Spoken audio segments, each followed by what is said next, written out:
What's up gamers, DreamcastGuy here, talking today about Electronic Arts because they have now done officially the stupidest thing ever, and it may actually lead to prison time for one of their executives. So let me back up a tiny bit and give you a little bit of backstory. So earlier this year, there was a giant landmark case over in Europe that actually outlawed loot boxes in any game sold in Belgium. Now the reason this came about is because certain games definitely had very predatory business practices. Games like Star Wars Battlefront 2 very much incentivized progress through pay, and this is something that they decided in their courts was basically just gambling. It's something that tries to get people, especially young people, to repeatedly spend money to continue the enjoyment of a game, and it's something that can actually mess with people psychologically. Now, you and I may be well-adjusted adults and able to make rational decisions, but children, not so much. If they have a credit card number, they're probably going to buy loot crates and waste hundreds of dollars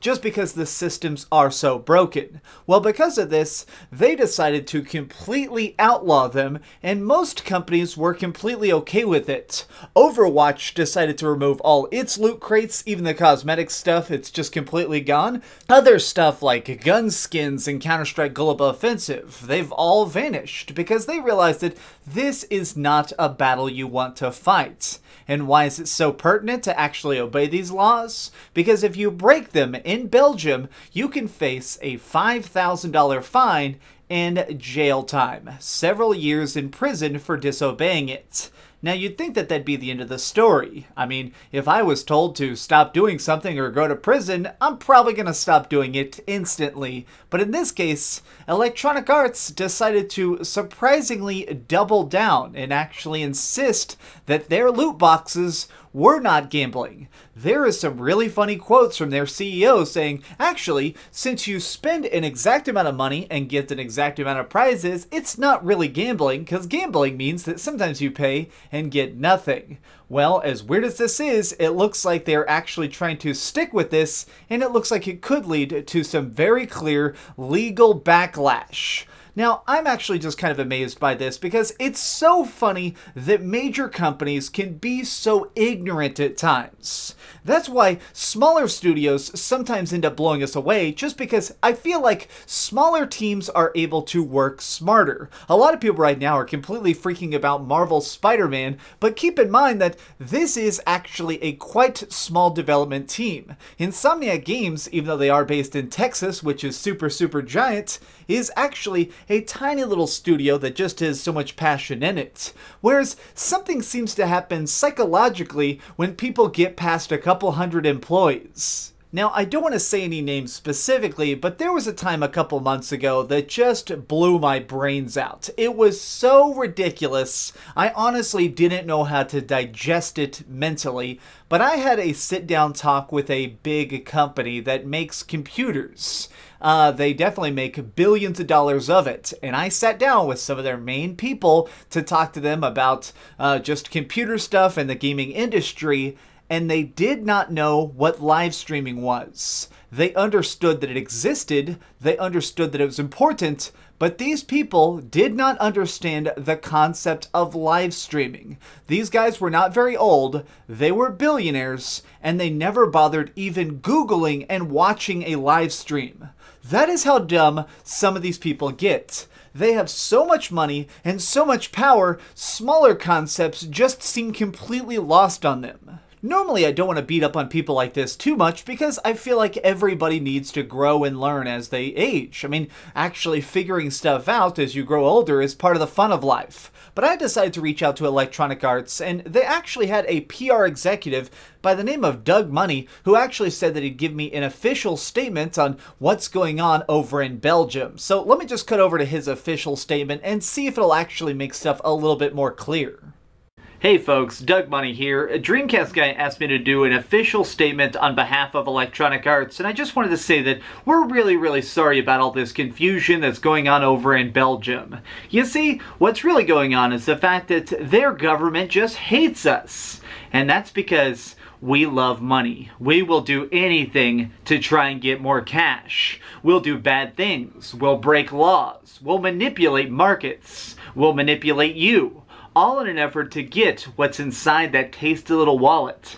Everything inside here is something I want in my bank account. You see, the reason guys like me are hired by giant studios is because we know how to maximize profit. I don't know anything about video games at all, and I've never even bothered looking it up. I tried one arcade game once, and it was Pac-Man in 1977, and I didn't particularly care for it. But that doesn't matter now. All that's really the issue here is, can I make billions of dollars by abusing the system? By including microtransactions in games that don't really need it, or trying to emphasize spending money on a game you already paid 60 bucks on. As Doug Money, I like to make sure I have as much green as humanly possible, and I will do anything to get more of it. I'll send somebody to jail. One of my own employees is probably going to spend probably 5 years sitting in a Belgian prison. But do I care? Absolutely not. As long as those checks keep getting cashed. Oh, Nina, please pre-order our next game. We really love you. Here at Electronic Arts, gamers come first. When they swipe that credit card. Oh my gosh, well that was ridiculous. Something about all this business just seems so strange to me because it definitely seems like the more money people get, the dumber they become. They just get extra greedy. It's not enough to have more money than you could ever spend in one lifetime. You need so much money that you could destroy the industry if you wanted. You need to be so giant and so strong that you can withstand even doing evil business practices like this. I guess it all comes down to the fact that so many of these companies are just so obsessed with taking over the entire market that they don't even think clearly. Many of you know that I'm actually very, very, very anti-loot box in any format. I don't even really like the idea of stuff being cosmetic only. If you've been watching for a while and been subscribed, I'm sure you remember that back when I reviewed Shadow of War, this is a game that played great, had so many cool aspects to it, and a fantastic map, but included the ability to purchase more units to bolster your army. You could swipe an actual credit card and make yourself stronger in the game, which in my opinion dramatically worsened the experience, because the further I got into the adventure, the more I felt incentivized to eventually buy at least a couple of these orc loot crates. I guess what it really comes down to is the fact that these companies are going to perpetually find some way to try and emphasize something. They definitely want to try and monetize their stuff in some way. And really, it kind of comes down to the fact that I think that we're starting to see the market finally and permanently switch directions. People may still be buying loot crates, but governments are finally against this. Now, I'm going to say something a little bit controversial here. I have heard people say, I don't want regulation in games because it can be a slippery slope. One day they're trying to ban loot boxes, the next day they're trying to ban video games. And I do agree with that to a very, very loose degree. I definitely think that more laws on gaming is probably not a good thing. But in this certain case, I do want to actually tip my hat and say that I think it's very, very impressive and very, very good that the Belgian government stepped in to try and protect its consumers with these new laws. And I do hope in some format we get a facsimile of it over here in the United States.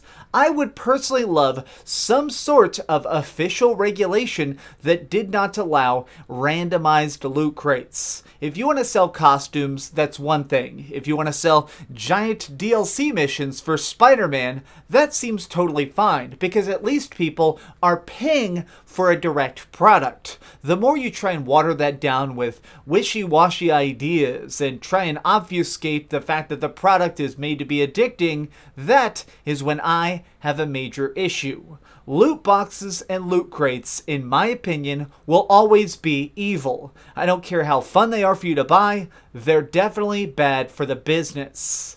But what do you think about this? Have you ever bought any loot crates, and are you as against them as I am? Because right now, I'll be honest, the more I see them, the more I hate them. But these have just been my thoughts. Thanks so much for watching another gaming rant. If you enjoyed this video, please give it a like, share with your friends, and subscribe if you haven't already. But do me the biggest favor of all and keep dreaming.